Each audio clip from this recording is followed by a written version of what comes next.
Bonjour à tous et bienvenue au webinaire sur l'insuffisance cardiaque et la santé mentale, connaissances pratiques en matière d'autogestion et compétences nécessaires pour faire face aux défis psychologiques pendant la pandémie de la COVID-19. Je m'appelle Elisabeth Obregon, je suis chargée des projets en promotion de la santé chez Cœur AVC et je serai la modératrice pour toute la durée du webinaire.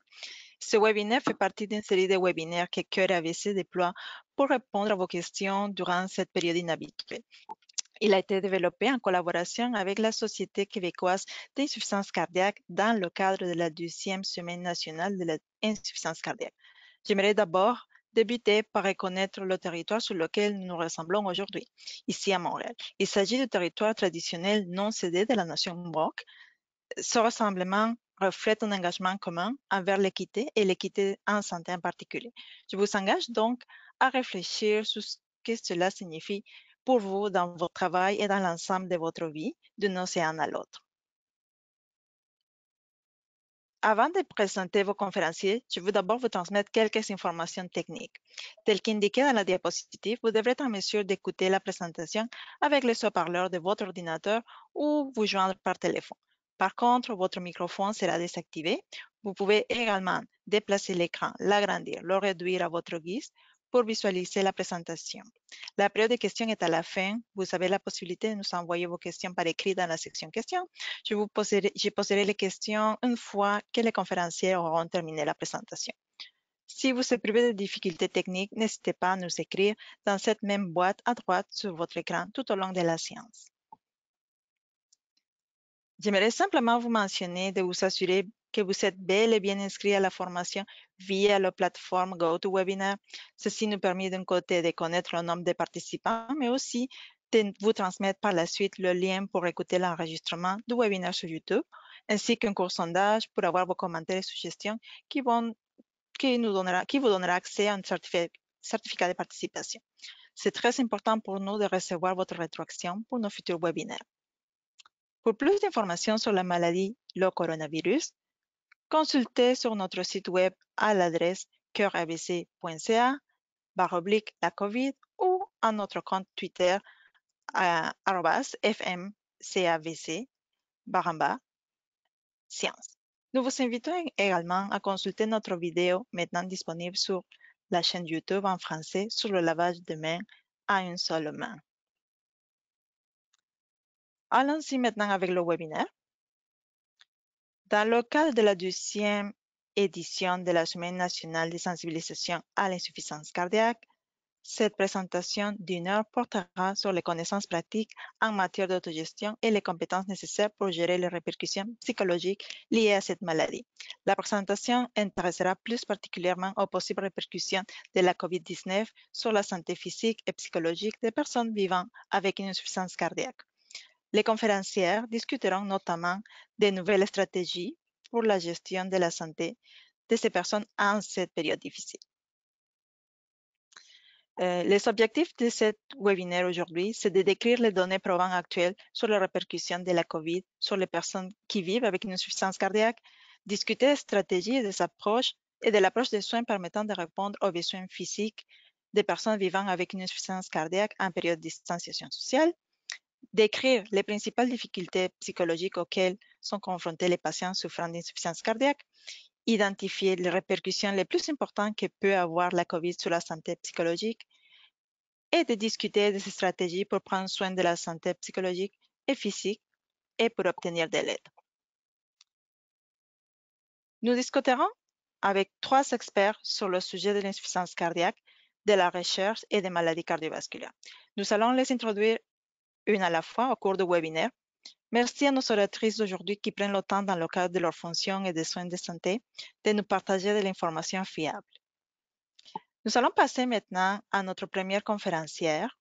Elle est Marie-Ève, elle a 38 ans et elle souffre d'insuffisance cardiaque depuis 10 ans. Son histoire débute en 2010, suite à l'accouchement de son premier enfant, lorsqu'elle a reçu le diagnostic de cardiomyopathie postpartum avec insuffisance mitrale sévère. La médication et les différents traitements ont permis de stabiliser son état de santé, bien qu'il demeure précaire, fraction d'éjection de 25 à 30 %. Cependant, les problèmes sont réapparus il y a un an lorsque son cœur a recommencé à s'hypertrophier et que la fraction d'éjection s'est abaissée à 20%. Pour tenter de retarder la greffe cardiaque, elle a subi en décembre 2019 une annuloplastie avec extension bovine. L'état de santé de Marie-Ève est présentement stable et elle recommence à faire ses activités habituelles. À vous la parole, Marie-Ève. Merci. Bien, bonjour tout le monde. Je me nomme Marie-Ève, j'ai 38 ans. Il y a 10 ans, on m'a diagnostiqué une cardiomyopathie postpartum avec insuffisance mitrale sévère. Dans mon cas, le diagnostic a été posé 5 mois après mon accouchement. Les symptômes sont apparus dans mon cas très graduellement et ainsi ça a causé des dommages qui étaient irréversibles pour mon cœur. C'est sûr, j'ai dû faire face à plusieurs deuils, le plus grand étant que c'était mon premier enfant, donc on m'a annoncé que, étant donné ma condition, je ne pourrais plus avoir d'autres enfants, d'autres grossesses. J'ai dû aussi déménager de mon appartement qui était situé au 2e étage. C'était une des conditions pour que je puisse sortir de l'hôpital parce que je n'étais plus capable de monter autant de marches. J'ai aussi dû apprendre à vivre avec une fatigue qui est constante. Au début, je pouvais même pas prendre mon bébé ou même jouer avec elle. C'était trop fatigant pour moi. Et aussi ne pas travailler. À travers les années, c'est sûr que j'ai eu comme différentes problématiques, mais j'ai eu 3 événements majeurs qui m'ont amené à développer des stratégies d'adaptation. Premièrement, mon diagnostic en 2010. Ensuite, en 2017, mon défibrillateur a choqué suite à une tempête arythmique. Ça m'a évité d'aller vers l'arrêt cardiaque. Et tout récemment, mon opération à cœur ouvert en décembre 2019 pour réparer la valve mitrale avec une annuloplastie et extension bovine. Ces événements-là, ben, ils m'ont permis d'établir une structure tant au niveau de la prise de médication. Depuis le début, je prends un pilulier que j'ai mis sur ma table de cuisine. Comme ça, je pense à prendre mes médicaments à l'heure des repas. Ça m'évite d'oublier des doses, ce qui est très important. Au plan alimentaire, je prends 3 repas par jour et surtout, je respecte ma limite liquidienne et aussi au niveau du sodium. Au niveau physique, être le plus actif possible, bien sûr.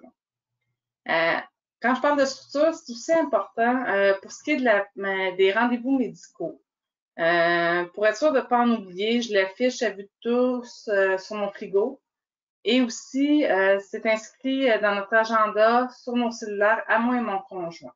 Comme ça, on est sûr de ne pas en manquer un. L'insuffisance cardiaque, ça l'amène des craintes au niveau du couple et aussi au niveau de la famille. Je parle aussi de la famille élargie. Et c'est important dans ce cas-là, c'est primordial même de communiquer nos émotions et nos peurs. Là-dedans, il y a la famille aussi qui ont des craintes. Donc, en partageant et en travaillant ensemble, on arrive à trouver des solutions. Il faut bien s'entourer, avoir un réseau social qui est solide et surtout compréhensif.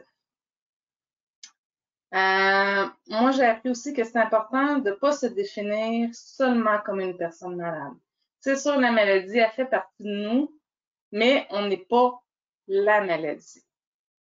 Je suis pas juste une conjointe, je suis pas juste une mère, je suis une femme à part entière et je suis un individu important dans tout. C'est tout à fait normal d'avoir peur, mais c'est important de focuser aussi sur les choses importantes et belles choses qui nous entourent. En laissant pas la peur nous envahir, on arrive à avoir un certain contrôle sur ce qui peut être contrôlé. Moi, je me dis souvent, qu'est-ce que je peux faire pour améliorer la situation? C'est tout à fait simple. En tout cas, pour moi, c'est simple. C'est prendre soin de moi.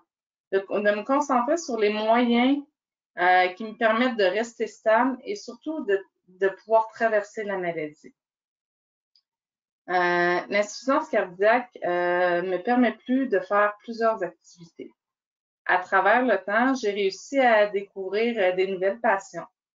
Si on regarde au point de vue de l'art, dans mon cas, ça a été la danse, extrêmement libérateur, ça l'aide au niveau des émotions. Aussi au niveau de l'écriture. Je vous parle pas, je suis pas en train d'écrire un roman, loin de là, mais écrire mes pensées, mes états d'âme, ça l'aide beaucoup. Et aussi faire de l'activité physique modérée. La pandémie du COVID-19, ça apporte de nombreux changements. Ça cause un stress supplémentaire pour les personnes qui sont atteintes d'une maladie chronique comme moi.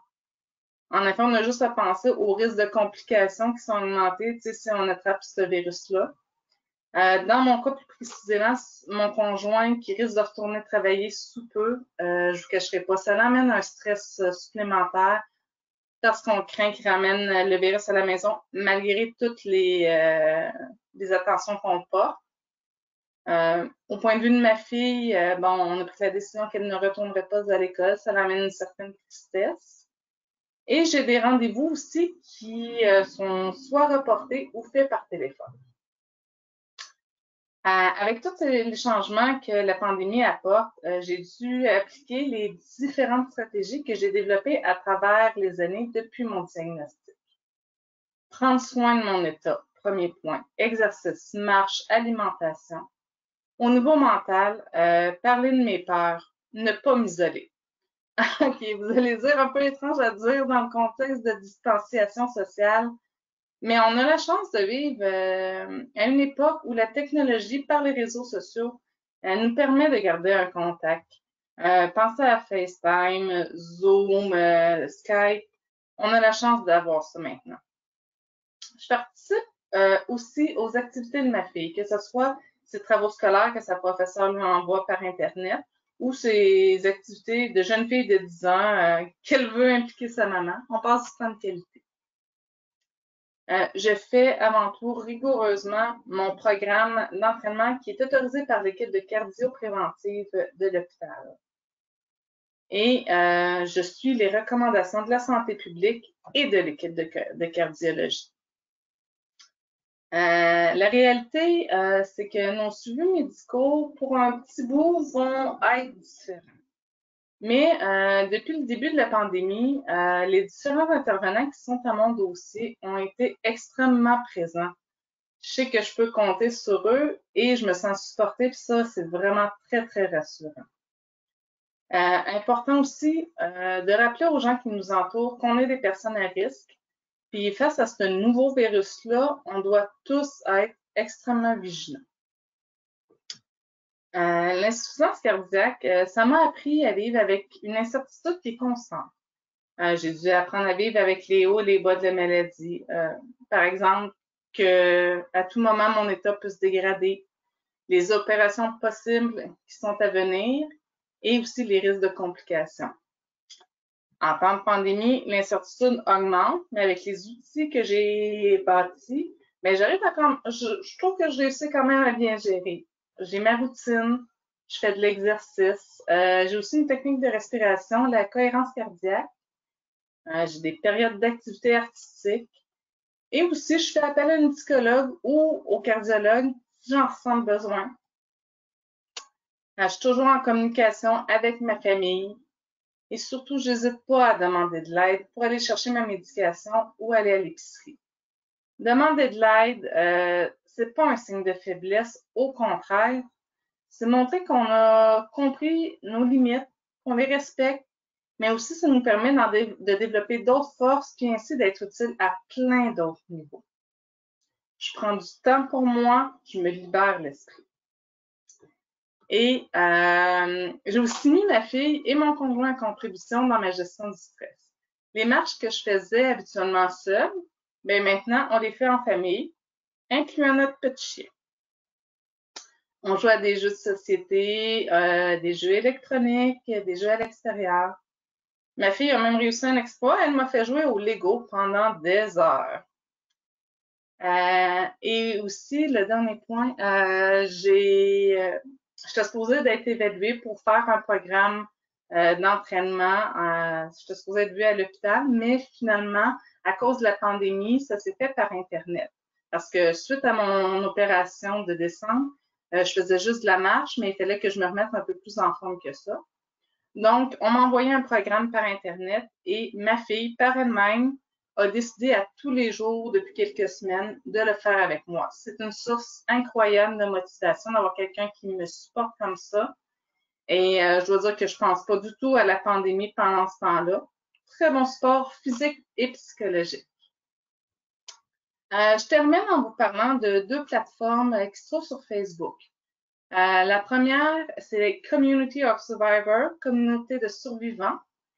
C'est un groupe qui est bilingue. On y trouve du soutien social et émotionnel pour les personnes qui ont des maladies de cœur ou fait un AVC. Moi, ce groupe-là, je l'adore, j'y vais souvent. Et pour les personnes aidants naturels, vous avez, excusez mon anglais, Care Supporters, communauté d'aidants naturels. Donc, c'est le groupe aussi bilingue et c'est pour les personnes qui prennent soin d'un individu ayant subi une maladie de cœur ou un AVC. Donc, j'espère vous avoir aidé un peu et je vous remercie de m'avoir écouté. Merci Marie-Ève pour ce beau témoignage touchant et en même temps, vous nous avez partagé comment vous faites pour prendre soin de vous-même et vous nous avez rappelé que vous n'êtes pas seulement quelqu'un qui a une insuffisance cardiaque, mais vous êtes plus que ça. Donc, merci. Maintenant, nous allons passer à notre deuxième conférencière, c'est Dr. Leheux. Elle travaille comme psychologue de la santé dans le service de cardiologie du CHUM depuis 2002. Elle est psychothérapeute chevronnée. Elle applique une approche thérapeutique intégrative combinant entre autres la psychothérapie gestaltiste de relations d'objets, la thérapie cognitive comportementale et des interventions de biofeedback et cohérence cardiaque pour aider les patients les plus complexes au sein du service de cardiologie.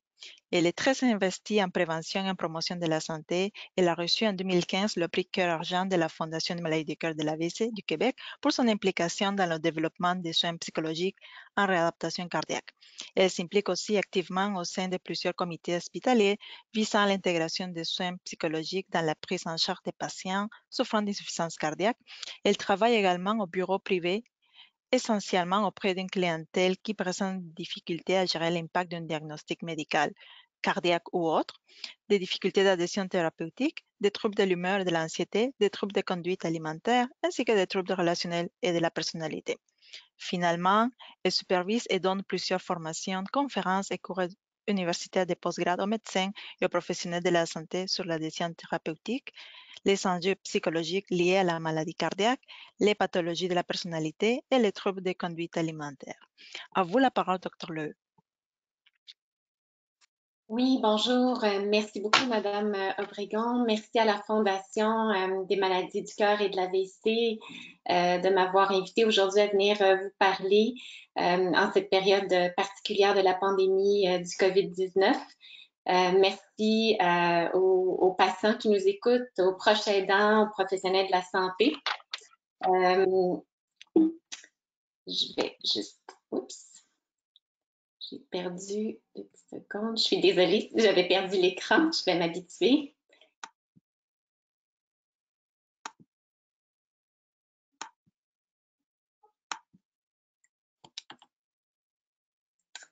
OK.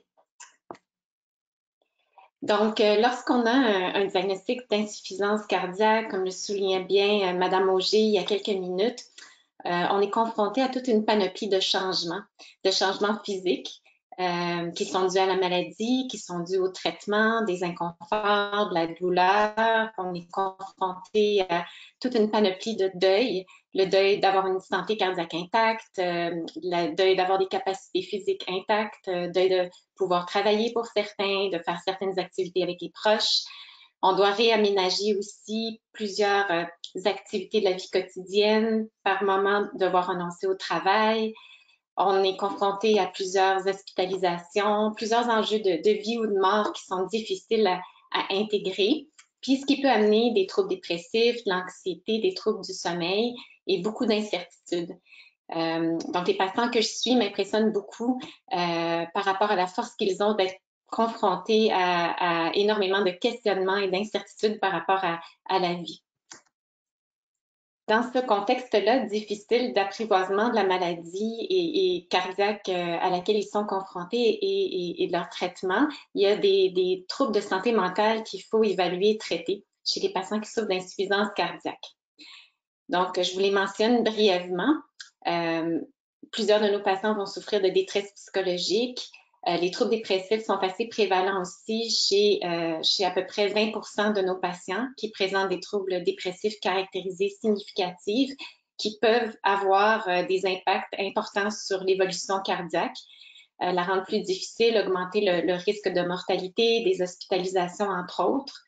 Il y a aussi les troubles anxieux qu'il faut considérer, évaluer et traiter. Donc, puis ceux-ci ont des impacts sur l'évolution de la santé cardiaque également. Troubles de stress post-traumatique présents chez nos patients aussi, qui souffrent, par exemple, qui font des infarctus ou chez qui on pose des défibrillateurs, qui ont vécu, comme Madame Auger, par moments des tempêtes arythmiques également. Et les troubles du sommeil aussi. Je vais passer quelques minutes à vous sensibiliser à l'importance de traiter, de dépister puis de traiter la dépression. Donc, pourquoi? Parce que la dépression chez nos patients insuffisants cardiaques peut provoquer en premier lieu une souffrance psychologique considérable, nuire à la prise de la médication, empêcher la bonne modification des habitudes de vie. On parle d'activité physique, on parle d'alimentation, de respect des limites liquidiennes et sodées quotidiennes, nuire à la qualité de vie, aux relations, augmenter l'occurrence des événements cardiaques aussi, les séjours à l'hôpital et augmenter malheureusement également le risque de mortalité. Donc, vous pouvez voir sur cette diapo les signes et symptômes qu'il faut prendre au sérieux et qui indiquent la présence d'une dépression majeure ou caractérisée, particulièrement s'il y a présence de tristesse, de désespoir, de découragement et de perte d'intérêt, ainsi qu'une combinaison de 5 autres signes dans la liste que je vous présente. Donc, par exemple, des problèmes de sommeil, de l'agitation, des sentiments importants de dévalorisation, de culpabilité. Donc, que faire si on pense souffrir de dépression? Puis je vous encouragerais, si jamais vous avez des symptômes qui vous inquiètent, mieux vaut consulter plus tôt que tard. Donc, il faut consulter si vous avez plusieurs signes depuis plus de 2 semaines, dont la tristesse et la perte de plaisir, et si votre qualité de vie et vos capacités à faire vos activités de la vie quotidienne sont atteintes. Donc, ce qu'il faut faire, c'est d'en parler le plus rapidement à vos équipes traitantes, votre cardiologue, votre médecin de famille, les infirmières qui vous suivent. Généralement, on traite la dépression avec une combinaison de psychoéducation, de modification des habitudes de vie, de psychothérapie et ou d'antidépresseurs. Puis, vous avez les coordonnées aussi que vous pouvez utiliser si vous avez des idées suicidaires. Il faut appeler la ligne de prévention du suicide, vous présenter à l'urgence, appeler le 911, mais surtout ne pas rester seul avec ces idées-là. Maintenant, on va regarder plus précisément parce qu'on est tous confrontés à cette période de pandémie du COVID-19 qui est très exigeante. On va regarder différentes stratégies qui peuvent vous aider. Donc, j'ai trouvé un article dont les auteurs avaient utilisé une phrase, une citation intéressante pour décrire la pandémie actuelle. Donc, ils la comparaient un petit peu à une épreuve cardiaque à l'effort incessante. Donc, pour vous mettre un petit peu une image sur le stress qu'on peut tous ressentir face à cette pandémie-là, qu'on n'a jamais vécu auparavant, qui est un stresseur universel qui touche toute l'humanité, qui est imprévisible. On combat un ennemi qui est invisible et sans précédent dans notre histoire. Donc, on est tous confrontés à des changements de routine importants, à un sentiment de perte de contrôle, une vulnérabilisation aussi de nos institutions en lesquelles on a confiance d'habitude, le système de santé, l'éducation, les finances. On peut avoir le sentiment d'avoir perdu nos libertés par rapport au confinement qu'on doit respecter. Et il y a plusieurs réactions communes chez nos patients qui souffrent d'insuffisance cardiaque qui doivent déjà d'emblée composer avec une réalité difficile au niveau médical. Donc, j'ai mis ici une liste des réactions communes que l'on retrouve chez eux, par exemple une peur de l'inconnu, de l'incertitude, une tristesse d'avoir perdu un sentiment de normalité, une crainte de perte de contrôle, une crainte que la vie soit plus jamais comme avant, d'attraper évidemment le virus et d'en mourir ou de développer des complications importantes, peur de ne pas avoir accès à leur médecin. C'est une peur qu'on retrouve souvent, pas accès à la médication ou au traitement requis. Peur aussi de devoir se présenter à l'urgence ou de devoir être hospitalisé, donc une peur d'être contaminé si on fréquente les hôpitaux, peur de ne plus revoir leur famille, de se retrouver seul, d'avoir une insécurité financière aussi, la frustration et la tristesse aussi qui sont liées au confinement. On ne peut plus voir les membres de notre famille comme on pouvait les voir auparavant. Donc, comme je vous le mentionnais précédemment, nos patients qui souffrent d'insuffisance cardiaque sont déjà confrontés à plusieurs enjeux qui sont difficiles à gérer et ce, au quotidien. J'admire beaucoup le courage qu'ils manifestent là, pour s'adapter à tous ces réaménagements multiples de la vie, des rôles, des relations, intégrer des traitements dans leur quotidien qui ne sont pas évidents, puis vivent déjà beaucoup avec beaucoup d'incertitudes. Et là, la COVID-19, ça rajoute des couches de stress et d'incertitude qui peuvent être parfois très difficiles à gérer. Donc, chaque personne va y réagir différemment à cette crise de la pandémie du COVID-19. On va y réagir selon notre personnalité, nos styles d'adaptation, les expériences antérieures qu'on a eues par rapport à la maladie et au stress, le soutien social qu'on a dans notre entourage, les troubles psychologiques et les stresseurs concomitants, comme par exemple la maladie ou les difficultés financières. Le stress lié à la COVID-19, c'est un stress qui est aigu et qui va devenir chronique aussi. Donc, c'est comme si on courait un marathon.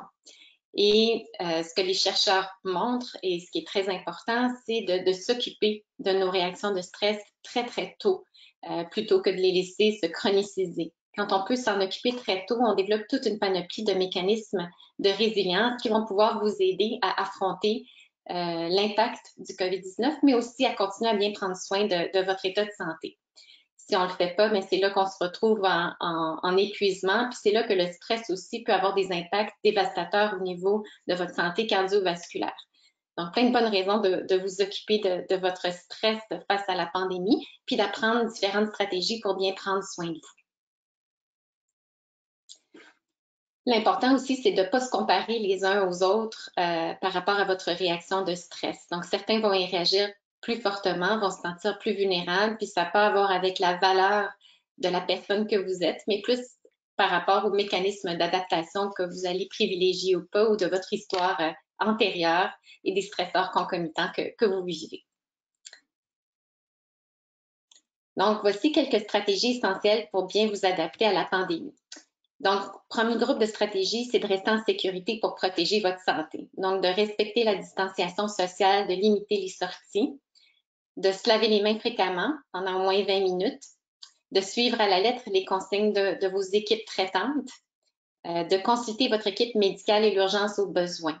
Donc, il ne faut pas hésiter de vous présenter à l'urgence, même si vous avez très, très peur, surtout si c'est recommandé par vos médecins. C'est plus dangereux de ne pas le faire au niveau de votre santé cardiaque que d'éviter de le faire. Donc, c'est important de rester en contact de très, très proche avec vos équipes et de leur parler de vos peurs à cet égard-là, mais de bien suivre leurs recommandations. De développer ce qu'on appelle une agilité émotive. Donc, ce qu'on veut dire par là, c'est d'accepter vos émotions et vos souffrances sans jugement. Donc, comme on le dit en anglais, it's okay to be okay and not to be okay. Donc, s'accepter dans nos émotions positives, mais aussi dans les émotions qui sont plus exigeantes, comme la tristesse, la colère, la peur. Et ça n'a rien à voir avec votre valeur. Et quand on s'accepte dans ces émotions qui sont plus difficiles à vivre, ça crée de l'espace aussi pour comprendre ce qui se cache derrière. Donc, si on se sent triste d'être isolé, si on accepte cette émotion-là de tristesse, on est capable de s'en occuper et de regarder différentes stratégies pour mieux s'entourer. Donc, faire des zooms plus fréquents avec la famille, d'appeler des proches plus régulièrement, donc de trouver des stratégies créatives dans le contexte actuel. Et comme le dit Mme Auger très bien tout à l'heure, c'est important de ne pas vous laisser définir par vos émotions. Vous n'êtes pas une peur sur deux pattes, mais vous êtes une personne qui avait peur. Vous êtes autre chose aussi que la peur. vous avez des forces, vous avez de la résilience, vous avez pu affronter des gros stresseurs dans votre vie dans le passé. Donc, c'est important d'avoir ça en tête aussi lorsque vous êtes confronté à des émotions qui sont plus difficiles à tolérer. Troisième groupe important de stratégie, c'est s'apaiser face à un stress très important. Donc, de maintenir une routine quotidienne saine en matière d'alimentation, de repos, de sommeil, très important. De protéger votre sommeil aussi. C'est ce qui va vous permettre de mieux réagir face au stress et à l'anxiété. De réduire aussi ce qu'on appelle l'hyperactivation. Quand on est stressé, on a une hyperactivation de la partie de notre système nerveux qui réagit au stress, le système sympathique. Donc, ce qu'on veut, c'est aller calmer cette partie-là de notre système nerveux pour trouver un état de relaxation puis d'apaisement. Donc, on va privilégier l'utilisation des respirations abdominales, la relaxation, le yoga, la méditation pleine conscience. Certains font du tai chi également, du qigong. De limiter aussi le temps passé devant les médias, très important parce que ce qu'on sait, c'est que la peur est contagieuse. Donc, quand on regarde trop les médias puis des messages qui font peur, ça peut augmenter notre niveau de stress et de choisir aussi des nouvelles de qualité quand on veut les regarder. D'éviter ce qu'on appelle également la spirale des catastrophes. Donc, notre cerveau a beaucoup de mal à tolérer le fait de ne pas connaître l'avenir ou le fait d'avoir peur de conséquences désastreuses qui pourraient nous arriver. Donc, ce qu'on va faire, c'est qu'on va penser à toutes les catastrophes qui pourraient arriver. Puis, c'est une façon de nous rassurer. Mais ce n'est pas vraiment rassurant parce que ce que ça fait, c'est que ça augmente l'anxiété dans le moment présent. Donc, ce qui est important, c'est d'accepter de ne pas pouvoir tout contrôler, puis de se centrer sur les choses qu'on peut contrôler. Donc, vous ne pouvez pas contrôler l'évolution de la pandémie. On ne sait pas ce qui va arriver dans quelques temps. On sait qu'on va s'en sortir, mais on ne sait pas quand. Mais, par exemple, vous pouvez tout à fait contrôler ce que vous faites pour prendre soin de votre santé. Respecter les consignes médicales, tant pour votre santé cardiaque que pour vous protéger de la COVID-19. Vous pouvez prendre soin de votre santé mentale en restant bien entouré, en gérant vos émotions avec les stratégies que je viens de vous souligner. Donc, c'est des façons que vous pouvez suivre, que vous pouvez adopter, pour bien prendre soin de ce que vous éprouvez. De rester en contact avec vos proches, très important. C'est certain que c'est un gros défi au cours de la pandémie actuelle parce que tous nos tissus sociaux sur lesquels on se repose, sur lesquels on s'appuie lorsqu'on est stressé, on n'y a pas accès de la même façon. Mais on peut développer des solutions créatrices, comme le soulignait également Mme Auger, pour rester en contact avec nos proches. De savourer nos émotions positives aussi. Ça, c'est très utile. Donc, par exemple, je prescris souvent à mes patients des exercices de gratitude. Donc, d'identifier le soir, avant de se coucher, 3 événements au minimum pendant la journée qui nous ont fait plaisir. D'inclure des activités plaisantes aussi dans votre vie, au moins une par jour. Et l'utilisation de l'humour, c'est un mécanisme de défense qui est très approprié, très bénéfique lorsqu'on est confronté à des situations difficiles. Finalement, montrer de la compassion envers soi-même et les autres aussi. La pandémie actuelle peut aller chercher toute une panoplie de réactions qui peuvent nous surprendre aussi. On peut être envahi par de la tristesse, de la peur, de l'anxiété. Et c'est important de ne pas se critiquer indûment à cet égard-là. Tout le monde fait son possible pour affronter cette situation qui est très difficile et qui est sans précédent. Finalement, le fait de donner un sens aussi à votre expérience peut vous aider à passer au travers de cette pandémie. Donc, par exemple, de s'interroger par rapport aux raisons pour lesquelles on suit les consignes. Donc, de penser que c'est pour le bien collectif. Si on se protège nous-mêmes, on va protéger aussi la société puis les gens qu'on aime et qui nous entourent. C'est une façon aussi de regarder comment on peut également, avec une perspective plus humanitaire aussi, peut-être protéger notre environnement, protéger notre terre en utilisant, par exemple, moins les transports en commun, moins les autos, etc. Donc, on peut regarder aussi l'impact de nos comportements aussi au niveau plus global de notre vie. Et aussi regarder qu'est-ce qu'on peut apprendre de la crise actuelle. Quel mécanisme d'adaptation on va mettre en place. On va peut-être être surpris de certaines de nos réactions aussi. Donc, de regarder ce que ça vous apprend à votre sujet puis au niveau de votre environnement, de vos réseaux sociaux aussi. Donc, il y a certaines personnes qui vont peut-être rester plus en contact avec leurs proches ou donner plus de place à certaines valeurs dans leur vie. Donc, ça, c'est une façon aussi de trouver un apaisement face à la pandémie actuelle et surtout de ne pas hésiter à demander de l'aide psychologique. Très important, c'est pas un signe de faiblesse, mais plutôt un signe de courage d'identifier vos besoins d'aide.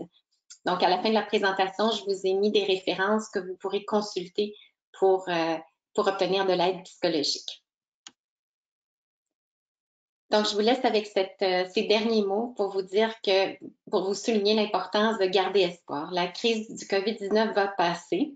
Ça peut prendre un certain temps. On ne sait pas exactement comment ni quand ça va se terminer, mais ça va passer. Puis, je vous laisse avec ces mots de Boris Cyrulnik, qui est un neuropsychiatre français que j'apprécie beaucoup, qui a travaillé beaucoup sur la résilience et qui dit que la résilience, c'est l'art de naviguer dans les torrents. Donc, on peut faire un parallèle entre la crise du COVID-19 et une descente de rapide en rafting. Donc, vous êtes tous sur un bateau avec plusieurs personnes autour de vous. On ne peut pas être collés les uns sur les autres parce qu'il faut avoir de l'espace pour ramer. Il faut évaluer les rapides. Il faut vous demander si vous êtes capable cette journée-là de passer à travers les rapides. Vous n'êtes pas obligé d'affronter les rapides dans l'immédiat. C'est important de bien prendre soin de votre santé physique pour être capable d'affronter la rivière, d'affronter les rapides et de considérer que c'est un cheminement qui va se faire sur le moyen et long terme. Donc, d'avoir l'énergie requise et les mécanismes d'adaptation, les stratégies de gestion du stress requis pour être capable de le faire à plus long terme. Puis en même temps, c'est peut-être possible aussi de trouver dans cette descente de rapide des moments où vous allez avoir du plaisir avec les gens qui vous entourent, de vous découvrir des activités que vous aimez, des petits moments de bonheur à travers cette période difficile. Donc, je vous souhaite bonne chance dans votre cheminement. Et puis, n'hésitez pas à poser vos questions à la fin. Ça va me faire vraiment plaisir d'y répondre. Merci. Merci, Dr. Lehue, pour cette présentation fort intéressante et aussi d'avoir partagé avec nous des stratégies précieuses face à l'estress. Maintenant, nous allons passer à notre troisième conférencière. C'est Dr. Véronique Cyr. Elle est diplômée en cardiologie à l'Université de Montréal en 2011. Elle a poursuivi sa formation avec une bourse donnant dans le service du professeur Habib à l'hôpital de la Timone à Marseille. Par la suite, elle a complété une année supplémentaire, également récipiendaire d'une bourse en insuffisance cardiaque avancée au Brigham and Women's Hospital, à l'hôpital de Boston. Elle partage actuellement son temps au CHUM dans le service d'échographie cardiaque en clinique d'insuffisance cardiaque ainsi que l'unité coronarienne. Elle est par ailleurs un professeur assistant du réseau McGill en participant à des cliniques d'insuffisance cardiaque à COSUM. De plus, elle termine actuellement sa maîtrise en pédagogie médicale à l'Université d'Édimbourg. À vous la parole, Dr. Cyr.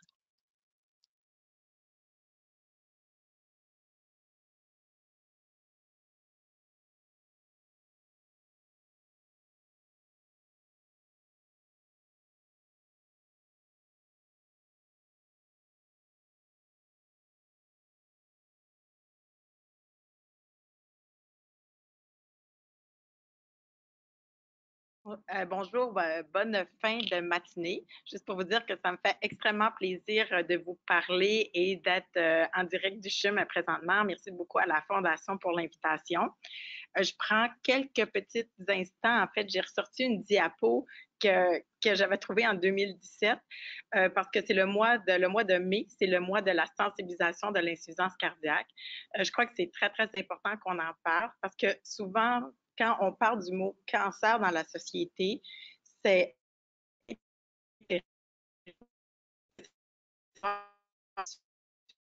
un taux de mortalité qui souvent paraît très, très comparable avec plusieurs néoplasies dans la société actuelle. Alors, je pense que c'est important que les patients soient supportés, c'est important que les gens nous consultent, puis c'est important parce qu'on puisse améliorer notre prise en charge, améliorer leur survie, mais aussi améliorer leur qualité de vie.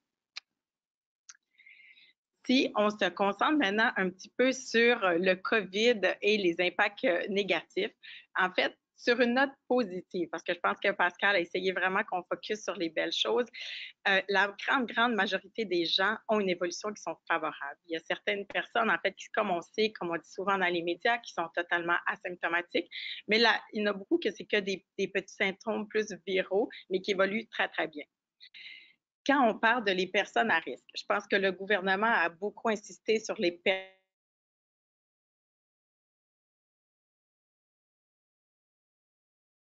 gens plus à risque de contracter des symptômes qui sont très sévères de la maladie.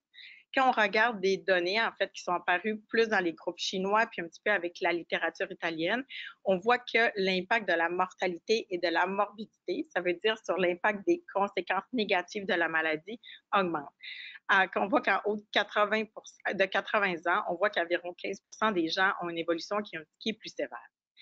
C'est sûr que il y a toujours l'histoire dans notre famille ou dans notre entourage de gens qui sont âgés mais qui n'ont aucune maladie associée. Mais malheureusement, plus qu'on accumule les printemps, mais plus qu'on a tendance d'avoir des petits bobos qui sortent puis d'avoir d'autres maladies. En fait, on sait que les gens qui ont de la haute pression, qui ont du diabète, qui ont des atteintes cardiaques, des atteintes pulmonaires, qui ont le cancer, sont plus à risque d'avoir des maladies qui sont plus sévères s'ils contractent le COVID. C'est sûr que les gens qui sont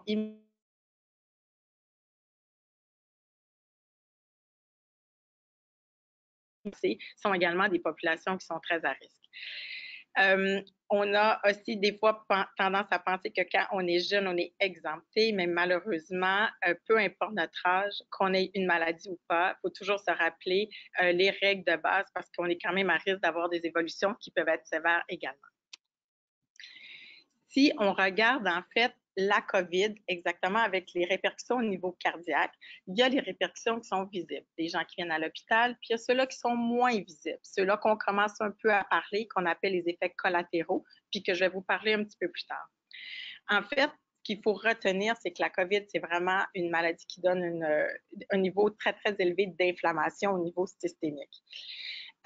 On parle beaucoup, comme j'ai dit, de symptômes respiratoires, mais il y a quand même des gens qui ont des présentations cardiaques. Des fois, c'est difficile de savoir est-ce que c'est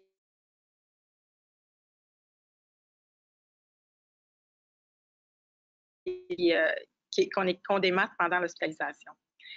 En termes d'infarctus du myocarde, en fait, étant donné le niveau inflammatoire très, très élevé, puis étant donné que quand les gens ont des fois des chutes de pression à cause de la maladie, ça peut augmenter le risque de rupture de plaques.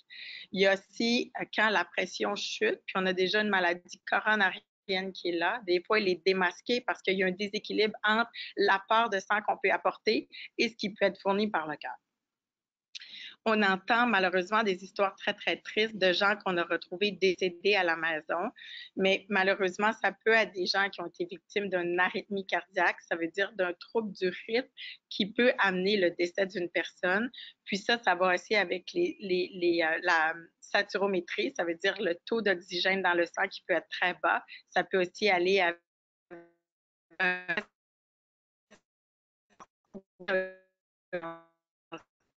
contribuer également à cette triste réalité. Par rapport aux autres potentiels effets négatifs, en fait, il y a aussi les cardiomyopathies, c'est-à-dire les atteintes du muscle cardiaque. En fait, chez les gens, basés sur les données chinoises, les gens qui ont des atteintes très, très sévères, il y a plus que 20% qui avaient un tableau d'insuffisance cardiaque qui est décompensé. On parle aussi beaucoup de la myocardite. La myocardite, c'est une inflammation au niveau du muscle du cœur.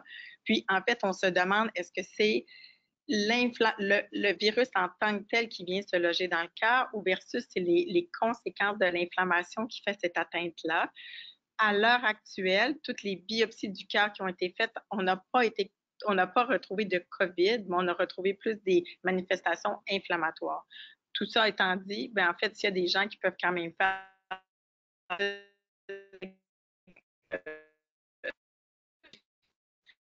que des fois, il y a tellement une décharge d'adrénaline dans le sang qu'il y a des gens qui font ce qu'on appelle une cardiopathie de stress. Puis en fait, que le cœur, de façon transitoire, diminue la force d'éjection, mais avec le temps, puis avec le support et la médication, c'est des gens qui peuvent récupérer. Une autre réalité qui est triste, c'est que c'est les caillots dans les jambes, les caillots dans les poumons. Puis en fait, c'est quand même une réalité qu'on voit souvent dans la routine chez les patients qui sont atteints du COVID. Puis c'est pour ça que c'est bien important de se mobiliser quand on est à la maison, même si on est en temps de pandémie. Puis à l'hôpital, c'est sûr que nous, on met des mesures pour diminuer au maximum ce risque-là. Quand je vous disais qu'il y avait des dommages qui étaient plus invisibles, en fait, c'est un article que je trouvais bien, là, qui est paru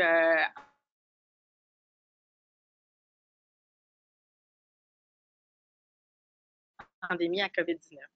En fait, on a vu nos taux chuter d'admission en termes d'infarctus du myocarde, en termes de défaillance cardiaque. Nos urgences qui sont habituellement très, très occupées sont souvent boudées. Puis je peux comprendre qu'on essaie de rester à la maison, mais je pense que notre message actuellement est que la pandémie est une triste réalité, mais que on a le droit de s'ouvrir de d'autres pathologies que de la COVID-19 et que malheureusement, il y a des gens qui vont faire des AVC, il y a des gens qui vont faire des infarctus du myocarde, même en temps de pandémie. Donc, je pense qu'on a essayé la Société canadienne de cardiologie a vraiment fait des messages très, très forts que des urgences, c'est toujours des urgences, puis que si vous avez des symptômes suspects, mais qu'il faut quand même bien nous voir. Malheureusement, on a dans nos lits des gens qui ont tardé à consulter parce qu'ils avaient peur de venir en temps de pandémie.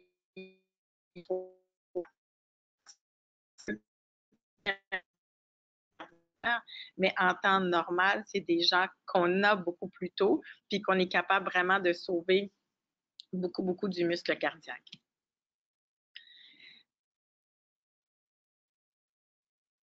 Après, quand il y a tout cet aspect-là, mais c'est sûr que pour nous, en tant que médecin, en tant qu'infirmière, en tant que professionnel de la santé, en fait, la prise en charge, elle est compliquée. Il y a nous que la situation est différente, mais il y a vous aussi en tant que personne à la maison que ça rend un peu plus compliqué la prise des rendez-vous. Peut-être que vous avez lu, entendu des messages que certaines médications pour la pression artérielle ou pour la force du cœur pouvaient être dangereux et rendre l'atteinte plus sévère de la COVID-19. En fait, pourquoi que toutes ces hypothèses-là ont sorti, c'est que le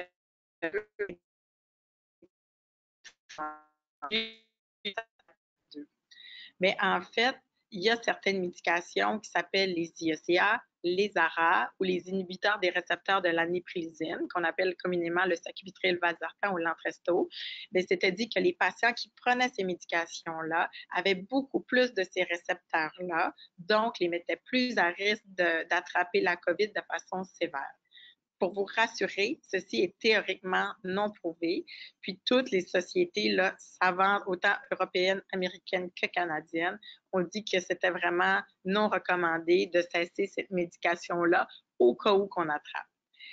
C'est certain que si vous êtes hospitalisé puis vous avez des complications, à titre d'exemple, une insuffisance rénale aiguë ou que la tension chute, on peut cesser votre médication. Par contre, c'est vraiment fait, ça doit être fait sous surveillance médicale.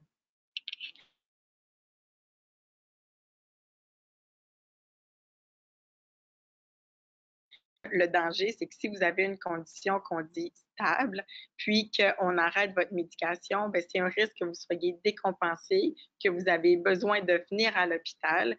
Puis encore là, ça met juste un stress sur le système de santé, puis on vous met encore plus à risque de vous exposer à la COVID-19. Un autre défi qu'on a, c'est que des fois, c'est difficile de dire est-ce que c'est mon insuffisance cardiaque ou est-ce que j'ai attrapé le coronavirus? Ça, c'est vraiment notre défi de tous les jours. Puis c'est sûr que quand on fait de la télésanté, bien, c'est sûr que c'est un défi aussi d'aller chercher les bonnes informations. La première des choses, c'est toujours d'évaluer le risque individuel de chaque patient.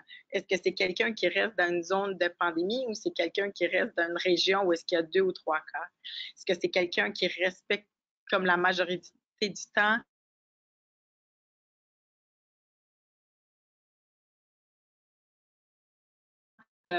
de se promener sans respecter ces mesures-là? C'est sûr que quand on les respecte moins, c'est sûr que la suspicion est beaucoup plus élevée. L'autre chose, c'est que majoritairement, les patients, là, plus de 80 les gens vont faire de la fièvre, les gens vont avoir des symptômes viraux, des mal dans les muscles, vont se sentir comme vraiment moches. Mais en fait, Ça nous tend beaucoup plus vers le coronavirus que vers de l'insuffisance cardiaque décompensée. L'autre chose, c'est que les patients, que ça fait un bon moment qu'ils font de la défaillance, ils se connaissent vraiment bien. Fait que souvent, les patients sont capables de nous dire, ben moi, quand je suis décompensée, les jambes me viennent enfler, mon ventre devient plus gros, j'ai moins d'appétit, je suis plus capable de me coucher dans mon lit sans trop d'oreiller. Mais alors, si c'est les symptômes usuels de présentation de décompensation cardiaque, c'est sûr qu'on va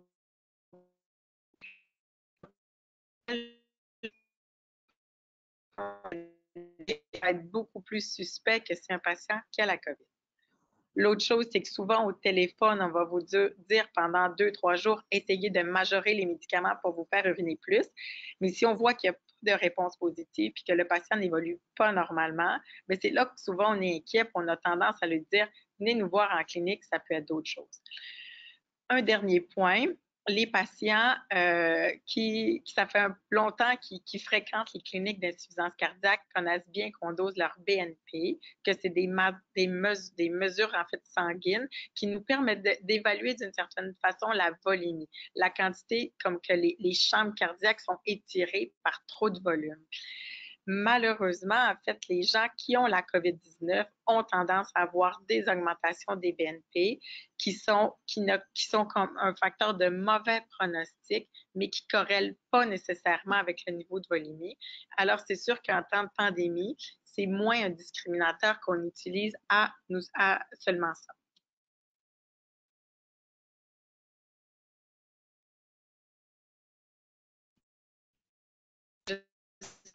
Diapos apparaissent. Là, une question qu'on reçoit souvent, en fait, c'est j'ai des laboratoires à faire, est-ce que je dois les faire? La première des choses, c'est que, juste pour vous rassurer, en fait, quand, à titre d'exemple, vous allez les faire dans les hôpitaux ou les CLSC environnants, vous devez prendre un rendez-vous préalablement pour vous assurer d'être le moins de gens possible dans la salle d'attente. L'autre chose aussi, c'est que les CLDC offrent un service exceptionnel, puis il y a beaucoup d'infirmiers, infirmières qui vont à domicile puis qui peuvent faire vos prises de sang pour éviter de vous exposer également. Fait qu'il y a toujours des mesures de rechange. Puis pour des gens qui ont des assurances privées, bien, il y a même des compagnies qui peuvent aller chez vous les faire, puis dans le fond, elles sont assumées par votre compagnie. C'est sûr que si je vous ai introduit une nouvelle médication pour l'insuffisance cardiaque, je vais vous dire qu'il va falloir avoir des prises de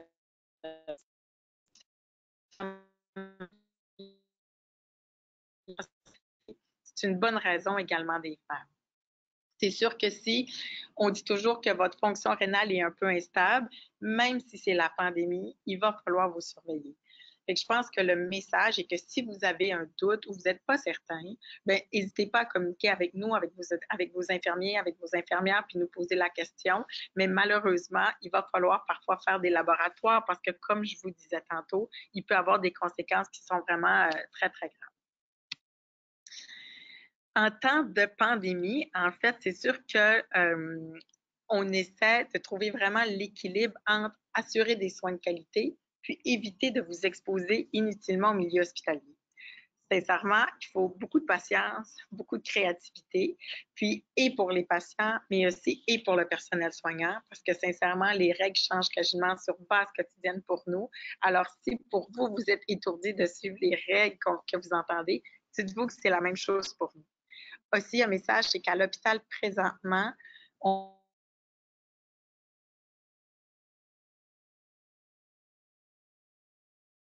aussi la vie continue, puis on a souvent des conjoints, des enfants, puis aussi on veut vraiment les protéger. Et je pense que c'est vraiment un effort d'équipe pour que tout le monde reste en santé. On essaie beaucoup de faire du dépistage, mais en fait, on a vu que pour nous aider, quand vous savez qu'on va vous téléphoner, mais c'est toujours important pour nous que vous ayez pris votre poids, que si vous avez cette chance-là, mais de prendre votre tension artérielle, de prendre votre fréquence cardiaque. Si on vous a demandé de prendre des prises de sang, de les avoir, parce que malheureusement, si on n'a pas d'informations, des fois, ça devient dangereux, puis ça devient très compliqué de faire des ajustements de votre thérapie.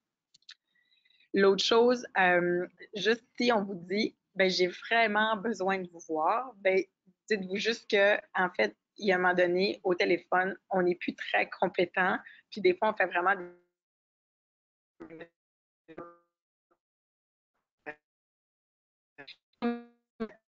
voir au CHUM, là, dans la salle d'attente, il y a 2 chaises sur 3 qui sont condamnées pour être certain que les patients soient pas assis à proximité. En fait, on essaie qu'il y ait un patient à l'heure, justement pour que vous attendez pas dans la salle d'attente, mais aussi pour éviter qu'il y ait trop de gens qui attendent dans la salle d'attente en même temps. Il y a quelqu'un à l'entrée qui prend votre température. Il y a quelqu'un qui peut vous fournir des masques sur demande. C'est vraiment pour vous dire que ce n'est pas parfait, mais je pense que tout le monde met vraiment de son côté pour vous simplifier la vie et savoir et vous faire que vous êtes en sécurité.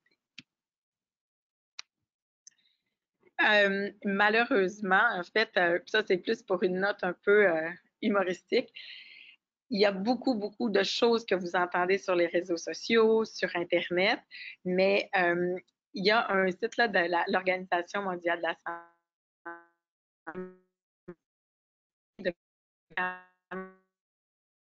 Je pense que vous le savez, il n'y a actuellement pas de thérapie ou de vaccin, malheureusement, à l'heure actuelle, qui traite ou qui prévient la COVID-19.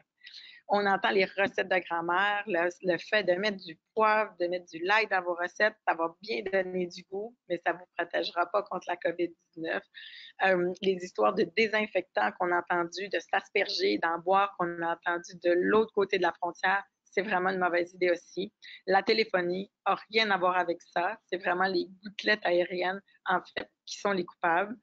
Les histoires de je suis capable de garder mon souffle pendant 10 secondes, donc j'ai pas la COVID. Malheureusement, c'est pas le meilleur test de dépistage. Les histoires de bain chaud, de climat froid, sincèrement, ça tient pas la route non plus.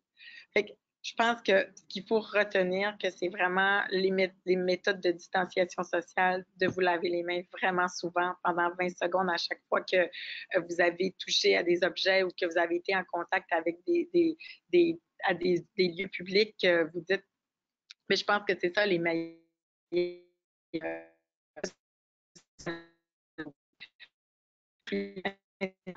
On a encore beaucoup à apprendre de cette pathologie-là. Vous, en tant que les patients, les gens dans la population générale, c'est sûr que quand vous respectez les mesures de distanciation sociale, ça donne le plus grand coup de main. Quand vous êtes des patients avec de l'insuffisance cardiaque, vous avez vraiment un rôle à jouer. Puis ça va de la distanciation sociale, comme j'ai dit, mais aussi à nous consulter quand c'est le moment.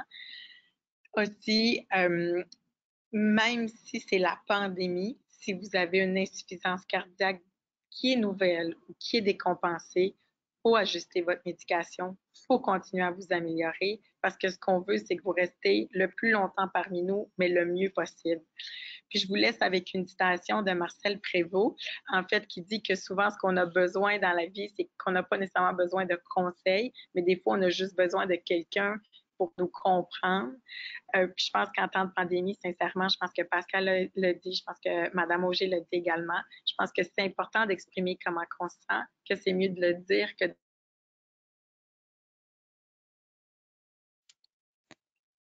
Merci beaucoup, Dr. Cyr.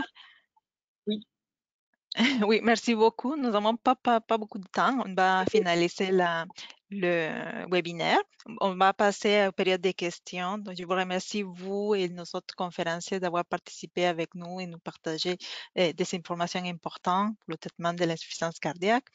Et j'invite aussi les participants de nous envoyer vos questions si malheureusement, on ne pourra pas répondre toutes, mais à l'adresse courriel dont vous avez reçu l'invitation, donc de nous envoyer vos questions. Donc, je vais passer rapidement une question et s'il vous plaît, si vous pouvez répondre aussi rapidement. Donc, c'est pour Marie-Ève et Dr. Leu.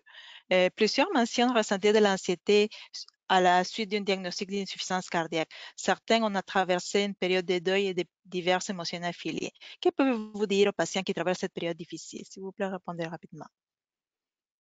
Moi, dans le fond, oui, j'ai eu un énorme deuil, comme je l'ai dit dans ma présentation, au niveau du fait que je ne pourrais pas avoir d'autres enfants. Aussi, j'étais toute jeune, donc 28 ans quand j'ai eu le diagnostic, donc plusieurs choses qu'une jeune femme pourrait plus faire. Mais avec les stratégies, j'ai réussi à passer à travers. Ça n'a pas été facile. J'ai encore des épreuves, mais on est capable d'en venir à bout. Ça, je peux vous le dire.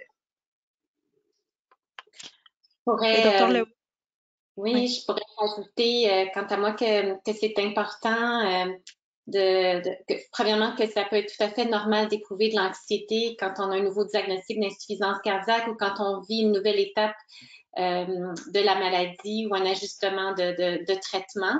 D'en avertir votre équipe traitante qui va pouvoir évaluer votre besoin d'aide aussi. Il y a plusieurs équipes qui ont des psychologues de la santé qui travaillent avec elles qui peuvent aider à ce niveau-là. Donc, c'est très important d'aller chercher de l'aide parce que quand on intervient rapidement, on peut premièrement aider à diminuer la souffrance psychologique qui découle de l'anxiété, vous aider à développer des stratégies pour gérer celle-ci, puis limiter l'impact de l'anxiété au niveau de votre santé cardiaque et de votre santé mentale aussi. Donc, très important d'aller chercher de l'aide. Comme je l'ai dit tout à l'heure, c'est pas un signe de faiblesse, mais plutôt un signe de courage de demander de l'aide quand on en a besoin. Oui, parfait, merci. J'ai une dernière question, c'est pour Dr. Cyr. Depuis le début de la pandémie, comment avez-vous adapté ou modifié votre approche des soins pour les insuffisants cardiaques au CHUM? Est-ce que vous avez fait des consultations virtuelles, des rendez-vous annulés, reportés, port de masque? Pouvez-vous nous en parler un petit peu? En fait, on a appelé tous les patients qui avaient des rendez-vous, ceux-là qu'on jugeait qui étaient trop malades, qui avaient des symptômes trop sévères, on les invitait à venir nous voir.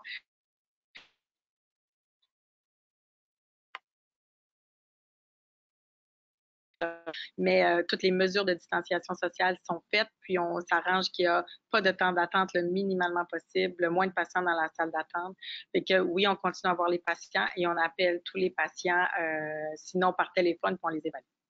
Parfait, merci beaucoup. Donc, nous allons conclure le webinaire. Malheureusement, on n'a pas beaucoup de temps. Par contre, j'invite les participants à nous envoyer les questions par courriel. Nous allons faire parvenir aussi à nos conférencières. Je voulais faire un petit rappel de vous assurer d'être bien inscrit via la formation, via la plateforme GoToWebinar, telle que mentionné au début de la présentation, parce que ceci va vous permettre de recevoir un questionnaire d'évaluation, également recevoir le certificat de participation et écouter l'enregistrement par la suite.